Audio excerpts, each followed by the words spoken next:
Sanibonani, salute, vukani sekusile. Ushenge lo niyazi nelwazi udaba madoda. Cha. Ngine message anyana nje encane engatheni. Phakathi wakithi lapha eMsinga. Ngizonithulela nayo imessage encane.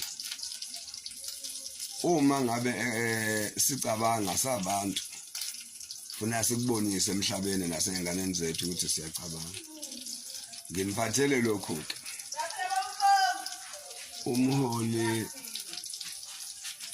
be-ANC behluleke baphetha kwi-national ukuthi bulethele abantu baseNingizimu Afrika nani abantu baseMsinga ubungcono noku-enjoya intuthuko noku-enjoya idemocracy esayemukela ngo-1994.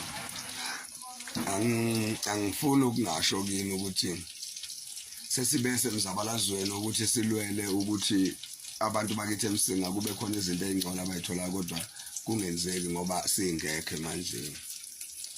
Futhi angifuni ukunikhohlisa ukuthi iqembu lenkatha leyiqembu elibe khona emzabalazweni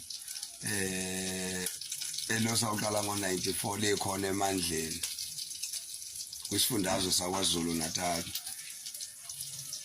Ngoba ngicabanga ukuthi kwi-province yakithi omasipala abaningi nangobuningi babo futhi special owaseMsinga lokho aphathwa iqembu lenkatha. Konke ke singenakho asinakho ngoba iqembu lenkatha lingathanda ukuthi sibe nakho. Ngiyafisa ukusho futhi ukuthi umuntu osayitshela ukuthi iqembu elikhulu la eSouth Africa iANC usadukile. Ngiyafisa futhi ukusho ukuthi ongaboni ukuthi iqembu elikhulu iMKP manje noma kunganabantu abathungiwe ukuthi phuma wena nemayibuye yakho akuphuma abanye futhi kodwa so long kusekhona umsholozi inhlangano yeMK isazoqhubeka ilide eSouth Africa noma ingeke iwine ngogelekeqe kodwa izolida phezulu ngoba abantu bayakholelwa kumsholozi kakhulu.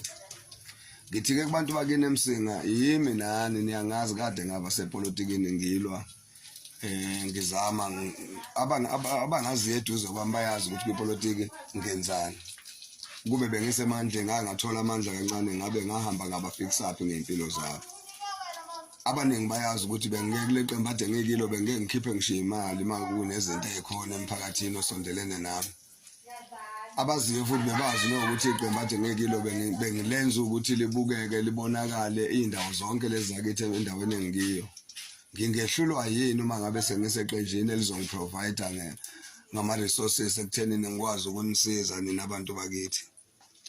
Nini engakwenza nje ukunikela kwiMK amandla khona sizoke sibone ukuthi uMsinga awuguquki yini ube leli qembu nini enilidingayo noma impilo zenu aziguquki yini zibe yilokhu nini enidingayo. Ngiyanithembisa uma ningavota kulolu khetho nivotele iMK ngeke amanzi okuqala nje niwashode ngawo. Okwesibili futhi ngeke nina abantu baseMsinga nishode ngokubiyelwa niphinde ninikwe imbewu nithole nibuyiselwe emasimeni njobelala njalo ngoba siyobe silwela khona ukuthi kubuyelwe zibuyelwe emasisweni.